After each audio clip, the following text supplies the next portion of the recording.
Bismillahirrahmanirrahim. Assalamualaikum warahmatullahi wabarakatuh. Alhamdulillahirabbil alamin. Wassalatu wassalamu ala asrofil anbiya wal mursalin sayyidina Muhammadin wa ala alihi washabihi ajmain. Amma ba'du. Pertama-tama marilah kita panjatkan rasa puja dan puji syukur kita kehadirat Allah Subhanahu wa taala yang telah memberikan kita berbagai macam kenikmatan. Di antaranya nikmat iman, Islam, kesehatan, dan kesempatan, sehingga kita masih bisa merasakan kebahagiaan saat ini. Kedua kalinya, salawat beserta salam kita aturkan kepada junjungan alam baginda Nabi besar Nabi Muhammad SAW yang telah membimbing umatnya dari jalan kegelapan menuju jalan yang terang benderang. Pada kesempatan kali ini, saya akan membawakan ceramah dengan judul Salatlah kamu sebelum disolatkan. Saya akan menyampaikan nasihat para ulama untuk kita semua yang masih merasa meninggalkan sholat atau mengabaikan sholat. Dalam rukun Islam, sholat adalah rukun Islam kedua. Sholat adalah rukun Islam yang kedua setelah syahadat. Artinya akan ditolak keislaman seseorang jika walaupun dia mengucapkan kalimat syahadat asyhadu alla ilaha illallah wa asyhadu anna muhammadar rasulullah, tetapi dia masih meninggalkan sholat dengan sengaja. Teman-temanku yang berbahagia, marilah kita sholat. Apapun kesibukan kalian, jangan pernah meninggalkan sholat. Ingatlah mati, karena esok di akhirat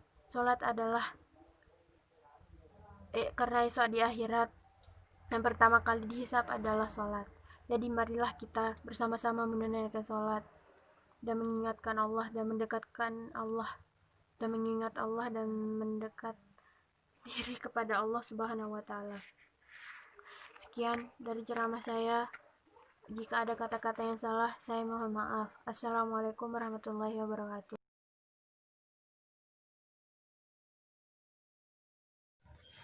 Assalamualaikum warahmatullahi wabarakatuh.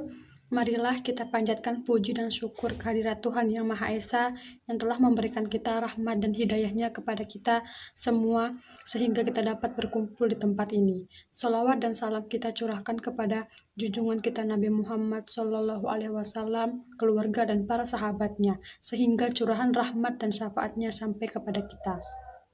Saya ucapkan terima kasih atas kesempatan yang telah diberikan untuk menyampaikan ceramah mengenai peran pendidikan moral sejak dini. Hadirin yang terhormat, dalam hal ini tentu orang tua memiliki peran yang sangat penting, dikarenakan pendidikan moral usia dini dimulai dari lingkungan keluarga. Orang tua harus menyadari kewajibannya untuk membimbing, mengarahkan, dan mengawasi perilaku anak agar tetap terarah. Tidak hanya di lingkungan keluarga saja, pendidikan moral juga bisa didapatkan melalui satuan pendidikan, meliputi pendidikan agama dan pengetahuan umum. Dalam lingkungan pendidikan, guru dan teman sebaya juga memberi pengaruh dalam pembentukan moral anak. Moralitas merupakan hal yang sangat penting, mengingat banyaknya faktor perusak moral bangsa yang timbul pada era globalisasi ini, yang salah satunya ialah kenakalan remaja. Saat ini, kenakalan remaja semakin merajalela dan meresahkan masyarakat, utamanya orang tua. Kenakalan-kenakalan yang marak terjadi antara lain membolos sekolah, bullying, tawuran antar pelajar, merokok, gangster, mencuri, pergaulan bebas, maupun penyalahgunaan narkotika. Bahkan kenakalan remaja saat ini dapat terjadi melalui media sosial, yaitu cyberbullying, merupakan segala bentuk kekerasan yang dialami anak atau remaja yang dilakukan anak seusia mereka melalui jagat maya atau internet. Saudara-saudara sekalian, moralitas masyarakat sangat penting adanya bagi perkembangan maupun kemajuan suatu bangsa atau negara. Moralitas akan mencerminkan kepribadian unggul di kancah dunia dan umumnya dijadikan tolak ukur keberhasilan suatu pendidikan dan kualitas masyarakat di negara tersebut. Jangan biarkan budaya ketimuran kita yang ramah dan santun pudar, bahkan tergantikan oleh budaya kebarat-baratan yang tidak sesuai dengan adat dan budaya Indonesia. Karena moralitas akan selalu melekat dan menjadi fondasi bagi budaya kita agar tetap terjaga. Bahkan suatu bangsa bisa dikatakan gagal apabila moralitas masyarakatnya rendah dan tidak diamalkan dalam kehidupan sehari-hari. Oleh karena itu, agar Indonesia terhindar dari kegagalan, perlu peranan seluruh rakyat, terutama generasi muda, untuk membangkitkan kesadaran tentang pentingnya pendidikan moral usia dini. Pendidikan moralitas juga mendukung dalam mewujudkan cita-cita bangsa yang telah diharapkan oleh masyarakat terhadap generasi penerus bangsa, sehingga mereka dapat membangun kemajuan yang lebih baik ke depannya terhadap negeri ini. Sebab pekerjaan penting untuk memajukan dunia tidak menunggu untuk dilakukan oleh orang-orang yang sempurna, tapi dapat dilakukan oleh generasi penerus bangsa dengan bekal moral yang telah diperoleh dari pendidikan moralitas ketika duduk di bangku sekolah. Untuk itu, marilah kita terapkan pendidikan moral sejak usia dini dalam kehidupan bermasyarakat. Junjung moralitas, majukan Indonesia. Demikian ceramah hari ini. Kurang lebihnya saya mohon maaf. Wassalamualaikum warahmatullahi wabarakatuh.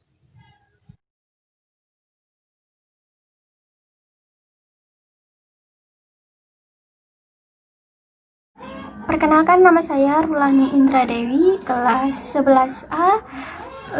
Assalamualaikum warahmatullahi wabarakatuh. Alhamdulillahirabbil alamin.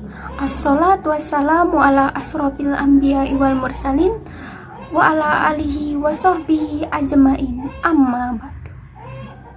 Sebagai pembuka, marilah kita panjatkan puji syukur kita kehadirat Allah Subhanahu wa Ta'ala.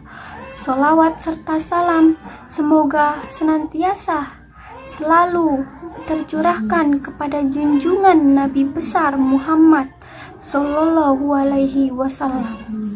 Pada kesempatan yang berbahagia ini, izinkan saya berbagi sedikit ceramah yang berjudul Kewajiban Menuntut Ilmu.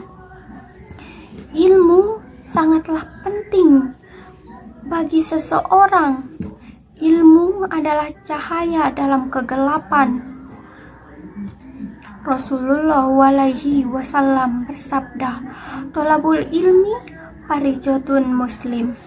Untuk itu, maka kewajiban kita adalah mencetak pola pikir kita agar kita menjadi orang yang pengetahuan luas yang siap menghadapi tantangan. Zaman arus globalisasi serta perkembangan teknologi yang semakin canggih.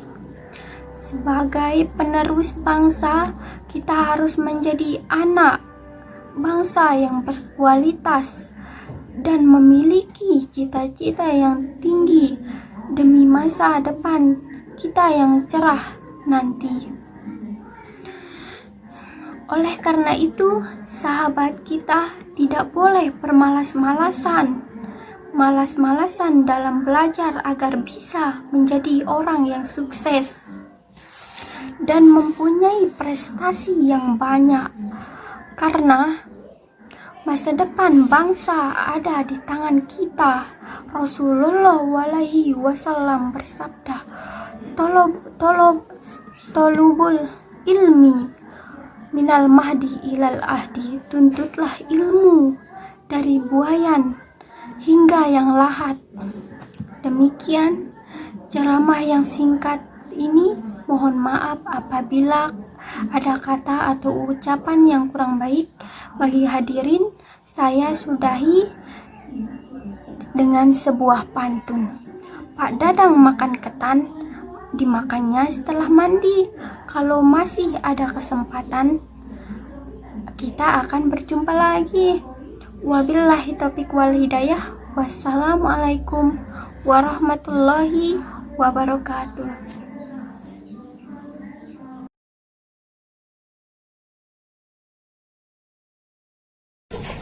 Assalamualaikum warahmatullahi wabarakatuh. Saya Widya Selviana dari kelas 11A. Saya akan menyampaikan pidato yang berjudul bersabar.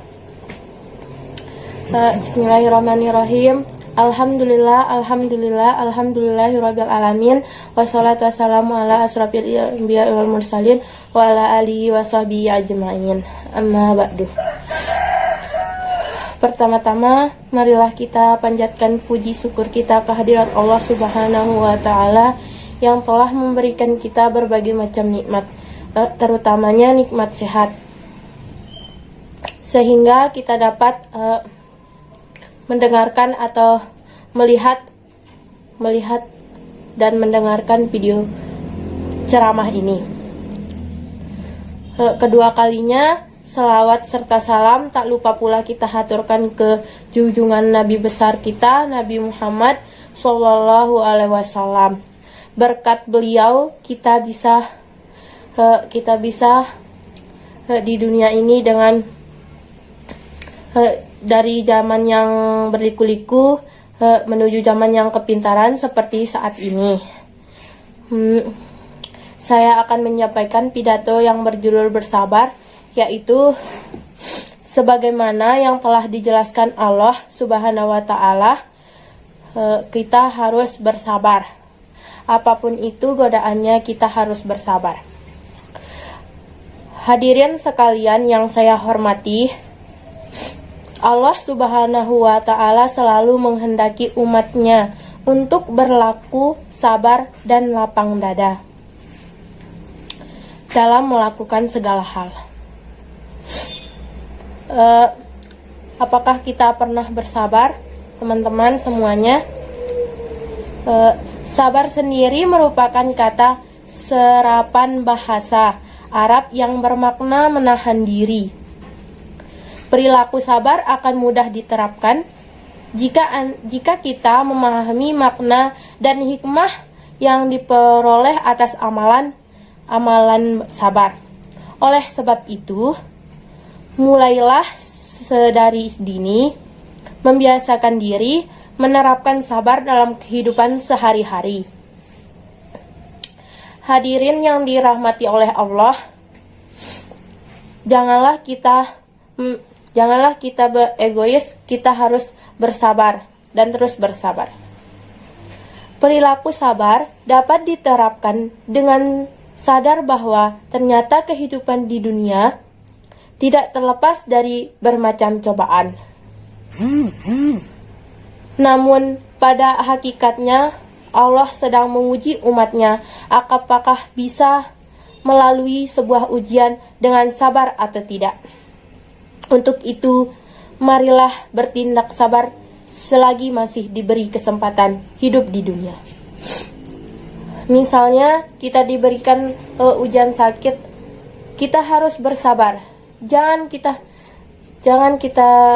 tidak bersabar. Kita harus bersabar. Demikian yang dapat saya sampaikan. Mohon maaf apabila ada kekurangan.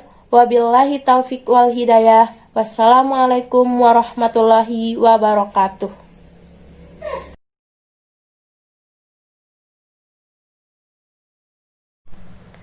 Bismillahirrahmanirrahim. Assalamualaikum warahmatullahi wabarakatuh. Alhamdulillahirabbil alamin. Wassalatu wassalamu ala asrofil anbiya wal mursalin. Puji dan syukur kita panjatkan kehadirat Allah Subhanahu wa taala karena telah memberikan kita nikmat kesehatan maupun nikmat iman. Sholawat serta salam tak lupa kita kirimkan kepada Nabi besar kita, Nabi Muhammad Sallallahu Alaihi Wasallam. Nabi yang membawa kita dari zaman jahiliyah menuju zaman yang terang benderang seperti sekarang ini. Terlebih dahulu izinkan saya untuk memperkenalkan diri. Perkenalkan, nama saya Putri Handayana dari kelas 11A. Pada kesempatan hari ini, saya akan membawakan ceramah singkat mengenai sabar. Teman-teman sekalian, kita pasti pernah mendengar kata sabar. Lantas, apa itu sabar? Pada dasarnya, sabar berasal dari kata sobiru yasbiru, yang memiliki arti menahan. Di dalam bersabar kita harus mampu menahan diri kita dari kesusahan dan menyikapinya dengan rasa ikhlas, rela, tabah, dan berlapang dada, dan berserah diri kepada Allah Subhanahu wa Ta'ala. Jika kita mau berkaca pada kisah Nabi Yusuf di dalam Al-Quran, setidaknya ada 3 jenis kesabaran yang harus kita asah, yakni sabar dalam menahan amarah, sabar dalam menahan hawa nafsu, dan sabar dalam menghadapi cobaan-cobaan hidup. Dan tidak ada yang bisa dipungkiri, ada suatu hal di dunia ini yang pasti akan datang di setiap kehidupan manusia, yakni cobaan atau ujian, dan sekuat apapun kita menahan dan menolak cobaan tersebut, kita pasti tidak bisa, karena itu pasti akan datang. Karena semua itu pasti akan datang di setiap kehidupan manusia. Tapi agar cobaan tersebut menjadi pahala dan mengangkat derajat kita sebagai manusia, sebagai umat muslim, hendaklah kita menghadapi cobaan tersebut dengan bersabar. Dengan begitu, cobaan tersebut akan berbuah kebaikan dengan kebahagiaan di dunia maupun di akhirat, insya Allah. Bersikap sabar juga ajaran yang banyak disinggung dalam Al-Quran maupun Al-Hadis, sehingga manusia senantiasa selalu diarahkan untuk selalu bersabar dalam setiap cobaan. Saya menyampaikan itu bukan berarti ibadah saya dan akhlak saya sudah sempurna, melainkan hanya untuk mengingatkan suatu kebaikan.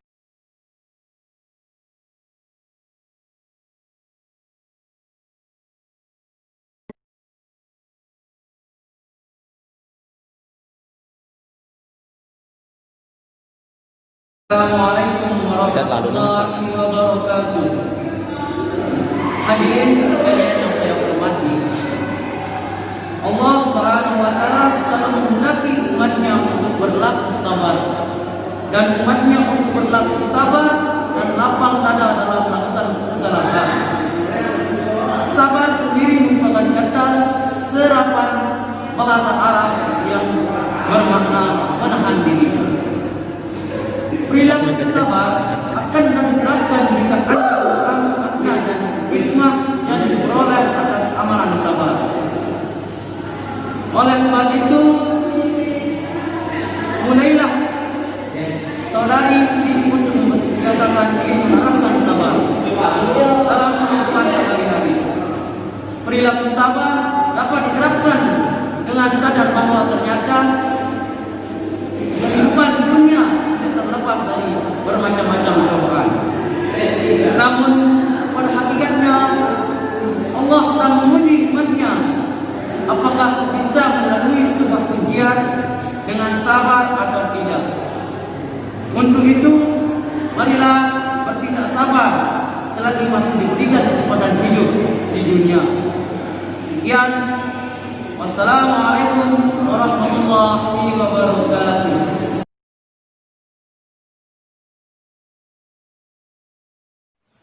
Assalamualaikum warahmatullahi wabarakatuh. Puji syukur kita kehadirat Allah Subhanahu wa Ta'ala yang telah memberikan kita beribu-ribu macam nikmat, terutama nikmat kesehatan, sehingga sampai saat ini kita diberi kesempatan untuk melanjutkan kehidupan kita kelak. Tak lupa pula kita aturkan kepada Nabi kita, Nabi besar Muhammad Sallallahu Alaihi Wasallam, yang telah membawa kita dari alam kegelapan menuju alam terang benderang, dengan kata lain minaz zulumati ilan nur. Sebelum kita melaksanakan proses ceramah pada pagi hari ini, marilah kita sama-sama membaca basmalah. Bismillahirrahmanirrahim. Di sini saya akan menyampaikan ceramah yang bertema COVID-19. Di pikiran ibu-ibu atau bapak-bapak sekalian, pasti kata-kata tersebut tidak asing. Kenapa? Karena seluruh dunia mengalami pandemi tersebut. Sampai saat ini pun obat untuk menyembuhkan COVID-19 itu belum ditemukan. Selamat pagi rekan-rekan medis, selamat pagi para pejuang medis yang bekerja keras untuk memutuskan rantai virus corona. Namun masyarakat tidak menyadari hal tersebut. Sampai saat ini pula banyak masyarakat yang tidak mematuhi protokol kesehatan. Banyak pula masyarakat yang tidak memakai masker. Kenapa? Karena karena di benak dirinya belum tumbuh kata sadar.